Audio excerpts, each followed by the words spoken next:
Everybody out. Gas line is broke. I want everyone to go to the front lobby. Everybody get out! Everybody get out! They survived one of the worst hurricanes ever. Now, the real test of mettle begins. In Andrew's wake, devastated lives, a fight for the basics, and high-profile concern. I have certain responsibilities as president, and one of them is to show the concern and to organize the federal agencies to respond as quickly as possible. Tonight, after the storm, the real struggle begins.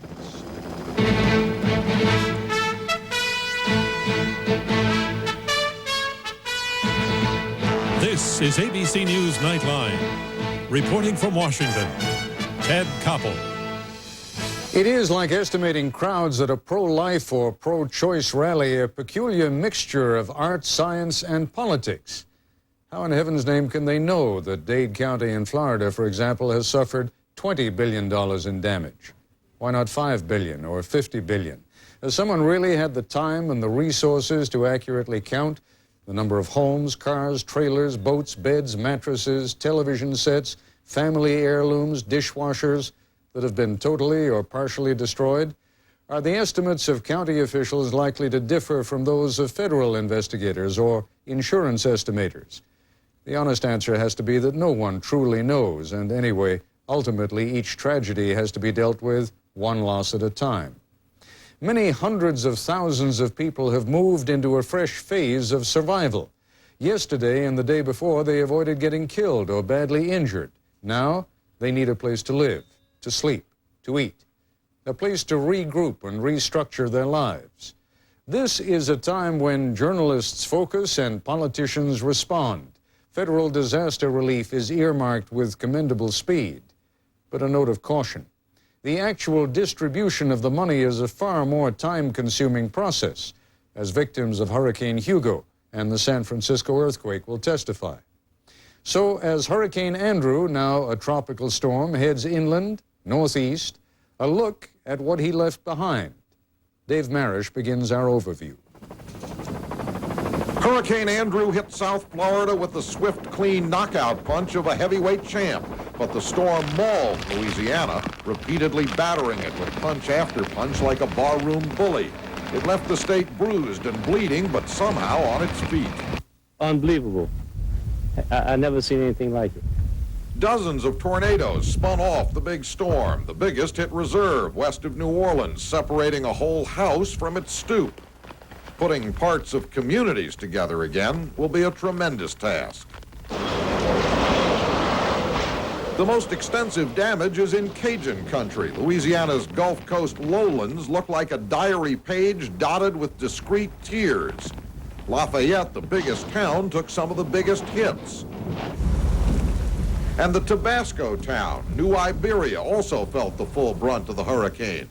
People there who fled the storm had to flee their shelters. One, a hotel that suffered a gas leak. Hey, send everybody out. Gas line is broke. I want everyone to go to the front lobby. Everybody get out! Everybody get out! Smaller towns like Franklin saw their main streets turned into parallel lines of wrecked storefronts. And isolated fishing villages like Delacroix had the roads that connect them to the world disconnected as storm water spilled everywhere. Last night, Morgan City, the destructive eye wall of the hurricane, spun and spun over the town like a car wheel caught in the snow.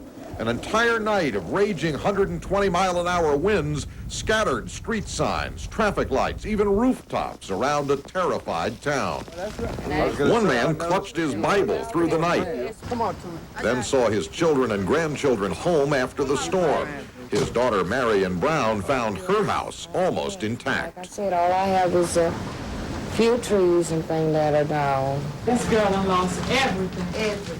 But her sister's home, just 2 blocks away, was a roofless wreckage. Gwen Jones was heartbroken. When I came, I said, I don't have no roof on top of my house. She said, yes, you do. Let's go see. And Miss Dale and them came through the back door to look. No, I didn't have a roof. We took our fair share, you know, and that's how I say, now people just got to work together now to build it back. As many as 3/4 of the people in Morgan City had fled the town before the storm. It'll be days before they discover that their own best efforts to protect their homes hadn't been enough. Frank Grisaffi stayed safely home as the wild winds blew. Last night, I was just worried. I was petrified. I was scared. But when he and his son saw their business, Hit around the corner, seen we had no windows, so we knew it was big. Knew it was big. I don't think we could have put cement blocks up if it wasn't going to stop this one. at City Hall, leaks from a battered roof were being cleaned up today. But a one-day mop-up hardly began to address Morgan City's damage. The city does not have the capability of rebuilding what we have to rebuild to put these citizens back in whole shape here. Last night I spent 4 hours sheltering on this City Hall portico. I watched 4 hours of hellacious hurricane rip and tear at these old magnolia trees.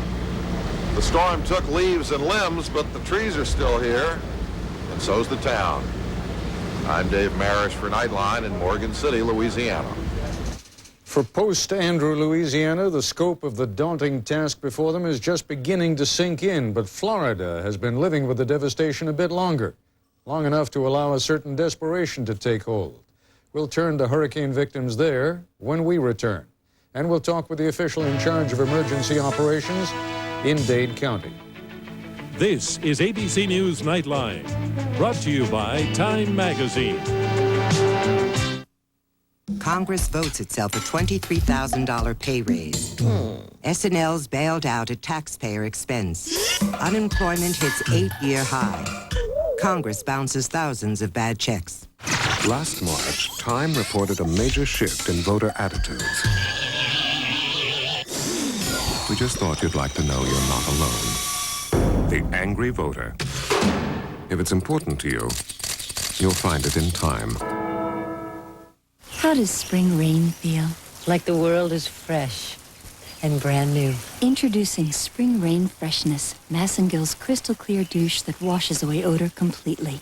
Trust Massengill to make you feel this fresh and clean. There's one battery that backs you with free jumpstart service anywhere for any reason. Die Hard. Can't believe I left my lights on. Sears Die Hard. The battery you can count on to give you more power when you need it most.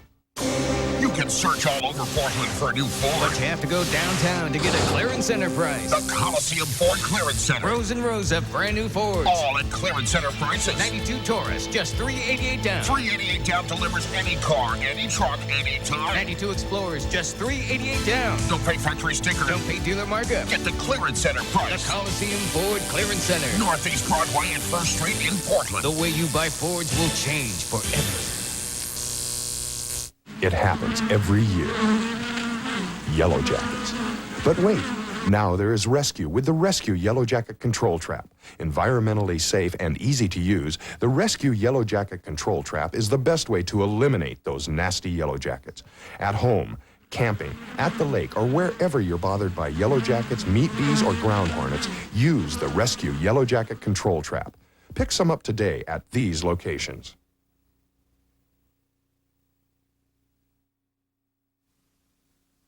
Woody says it's love. Others say it's incest.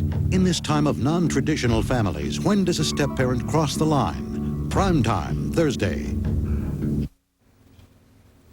Hurricane Andrew's impact sliced into more than concrete, wood, and metal. The brunt of its force swept South Florida and cruelly twisted innumerable lives. As Linda Patillo found, where once there were thriving communities, there is a growing desperation. For many, the day started like it always does, in a traffic jam on Route 1. But today, they were waiting to buy gas. How long have you been waiting? Oh, gosh, I don't know, forever. Just down the road, the line to buy ice started at 7 a.m. and soon stretched half a mile. We left at 7 in the morning, took us 2.5 hours to get gasoline. Now we're waiting for ice, and after this, for food. For decades, Route 1 has been the main artery through South Miami, a commercial strip lined with everything from convenience stores to upscale malls. Now, just 15 miles south of the city, there is little left.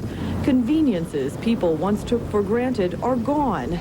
The grocery store, the gas station, fast food restaurants.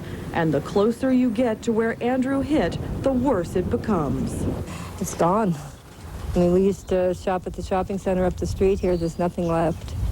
I mean, everything on the highway up here is gone. Here, gasoline and ice are luxuries. Concerns are much more basic. As long as it's water, it don't have to be cold, because a lot of people don't have water at all, you know?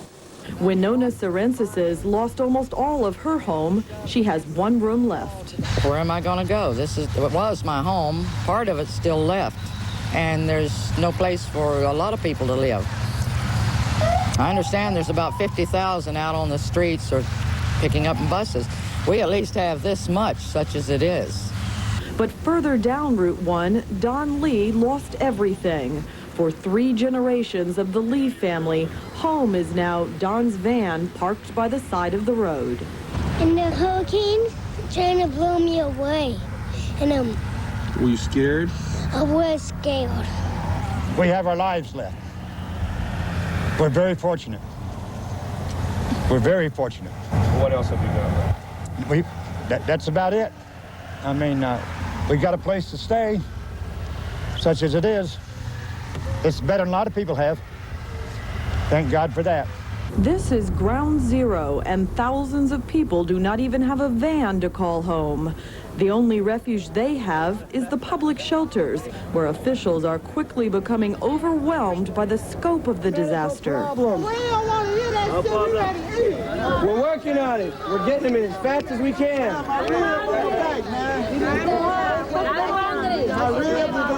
I'm hungry too. I haven't eaten in 3 days either, or slept.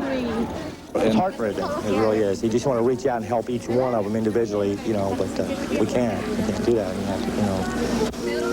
Does anyone have a sick child out here? At Homestead Middle School, John McDonald is in charge of treating the hundreds of sick and injured. I'm sorry, I wish we could do more for you, but that's all we have to offer. The situation here is that we have a bunch of people that don't have any electricity, any water. Most of them, their homes are blown away with all of their possessions. They don't have any shoes. They're trying to get their lives back together. They're stepping on nails, broken glass. The children are getting sick because they don't have enough water to drink or clean water. They're drinking dirty water, getting all sorts of diarrheal diseases, and we just don't have anything to really treat them effectively with. We're doing the best we can with the minor cases here and sending the more critical cases over to the field hospital to be treated. But McDonald is only a medical student. We had an actual graduate physician here for 3 hours yesterday, and his help was greatly needed, but we need it even more today because we've got 100 times more people today. Residents are beginning to grumble about what they feel is an inadequate government response. Some are taking desperate steps just to survive. There were some people that left a little early, left their house. They said they wasn't coming back, so we just moved in. So you're living in somebody else's house? Sure. Somebody's house. I don't know whose it is. No water and electricity and No, we food got there. water. No, they gave us water yesterday. At the end of Route 1, amidst the rubble of a community that no longer exists, reality is setting in. I can say that right now we have food, we have water, supplies that we salvaged and kept. So today we don't need anything. Tomorrow's going to be a different story. Help may be a long time coming. This is Linda Patillo for Nightline in Homestead, Florida. As Emergency Management Director for Dade County, Kathleen Hale has the tremendous job of managing recovery from the disaster for an area that includes the sites you just saw. Ms. Hale joins us now from her operating center in Miami. How many people do you still have working with you, and how long since they've had any sleep? We've got about 100 people here tonight, and I think that's the lowest we've had at any point. We've had several hundred people in the building on a regular basis through the last 4 days. Now, I'm talking about the people who are helping you help all these other people. You were telling me just before we went on the air that half of them have lost their homes. Why are they still with you? Because they know the job has got to be done, and they know how incredible the need is in this community. We have a 30-mile wide swath of almost total devastation. Some of us were talking just before the program and were saying, look, if this were happening in Iraq, if it were happening, you know, somewhere in Africa, we would see tents being loaded on C-5As so that a tent city could be established so that at least people are not going to be, you know, out in the heat or out in the rain or is any of that happening? And if so, who's doing it? We have requested through the state of Florida and the federal government everything that we can get down here. The relief resources that we have right now are primarily we're counting on ourselves. The local Red Cross operated 50 shelters. Those shelters are still being operated.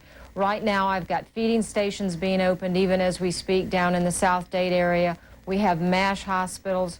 We have everything we've got on the road trying to get it in place. We're going to have more food and water distribution points opening up tomorrow. And we know that these resources are being staged elsewhere, and we are desperately, desperately in need of those resources getting in and taking over this disaster relief function. With whom are you coordinating? With the state, with the federal government? How does that work? State, federal government, and the Red Cross. When a community faces a disaster, they mobilize and then they come into the area and then they provide disaster relief operations. The problem is here that the scope is so incredible. We've got at least 63,000 homes that are totally destroyed and a minimal estimate of $20 billion in privately insured losses. We've got at least 250,000 people right now that we know are homeless, and probably more than that. The numbers just keep growing tremendously. It is the sheer scope of it. I don't want to waste a lot of your time on this. You heard me say at the top of this program, how is an estimate like that $20 billion estimate made? I mean, you people have your hands full just taking care of folks. We have $250 billion worth of insured property here in Dade County, and that's information that's provided to us by the insurance industry. The 15 to $20 billion is a very conservative estimate, looking at 10% of that having been destroyed, because this literally is half of Dade County. What is it that you need most? In other words, by tomorrow and by the next day, is it going to be shelter in the form of tents? Is it going to be water, medicine, food? Just give us a sense of the priorities. Our needs are so basic right now that we're trying to provide food and water and medical care into the areas where there's just nothing for these people, and in most cases we can't even get in there yet because the roads aren't even opened. The devastation is so widespread. Then we're looking at shelter as the next phase. Trying to find housing for 250,000 people is a very awesome task. It took the military a very long time to set up in Desert Storm for the 1 million troops that they moved into that area. We've got almost half of that number that we're going to have to find housing for here. Over the next 24, 48, 72 hours, what are the problems that are going to get worst fastest? I don't know if that's a clear question. Food and water. Food and water. We have just absolutely, we're looking at the barest necessities to sustain life. Food, water, emergency medical care. Those are the things that we are trying to move over the next few days into those areas. Right now, the county is primarily doing it with its own resources and the volunteer efforts of other Florida counties who've come in and provided a great deal of assistance. The state has moved resources in, and we know that the other resources of the federal government and the Red Cross are being mobilized, but they're not here yet. And when they show up, it's going to make a tremendous difference, we hope. All right, Ms. Hale, I know you've only averaged a couple of hours a night for the past 5 nights. Thank you so much for taking time out to talk with us. Thank you. For the second time in 3 days, President Bush visited with hurricane victims. When we return, what a leader's visibility in the disaster zone can mean when he's also a candidate.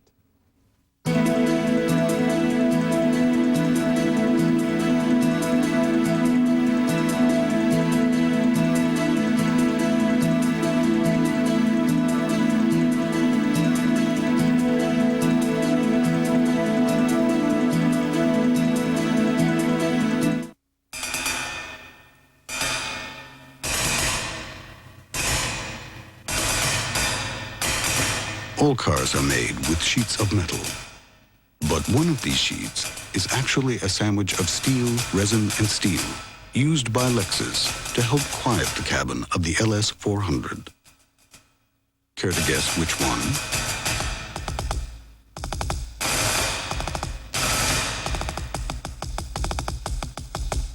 Hi, it's code for 148 on St. Andrews, Prowler heard that scene. 81 clear. 814 clear.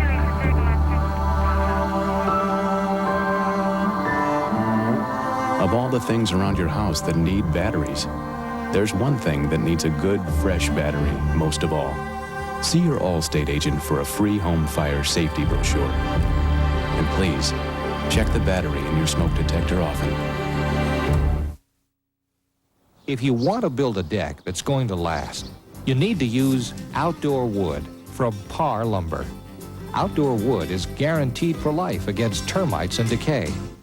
A deck is the perfect do-it-yourself project, and the decking experts at Par can help you do it right. Par has outdoor wood and all the right tools and hardware you'll need to put your deck together. They even deliver.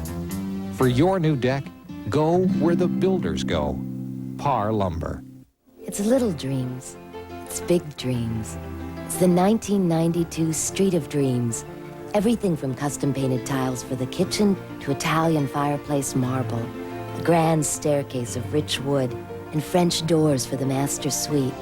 If you're building a house, decorating, or remodeling, you'll want to see how it all comes together at the natural gas Street of Dreams at Bull Mountain and Tigard. The Street of Dreams. It's the stuff that dreams are made of. We're getting ready at the Bon Marché. You're gonna find great savings there today. Super sale! Store-wide savings from 10 to 40% are waiting for you at the Bon Marché. Get ready for back to school with 25% off boys' denim jeans and girls' denim separates. 25% off all girls' Spumoni separates. In the Cube, take 25% off junior denim jeans and get Union Bay 5-pocket jeans in the Tiger Shop for 25% off. All this is waiting for you. At the Bon Marché! Super sale! On now. He may be the most abused man in America, but Dan Quayle tells Chris Wallace he's got a whole new image. You decide. Watch Primetime Thursday. With the digging out after the storm comes concern over government response. President Bush sought to put those concerns to rest and put himself in the spotlight as he surveyed the damage and commiserated with victims in Louisiana today. As Jeff Greenfield reports, as president, Mr. Bush's visit carried a lot of weight. As a candidate, it could carry some baggage. When a major disaster strikes, when a crisis erupts, a visit from the president is an expression of national concern, national attention. But in an election year, inevitably, it is something else as well. It is a demonstration of the inherent power of the incumbent. On this field, George Bush is a candidate for president, just like his challenger. On this field, George Bush and Bill Clinton stand on the same plane. But here, George Bush is the president, the head of government, the head of state. Today, after more than a week as a political combatant slugging it out with Bill Clinton, George Bush became the president again, and maybe not a moment too soon.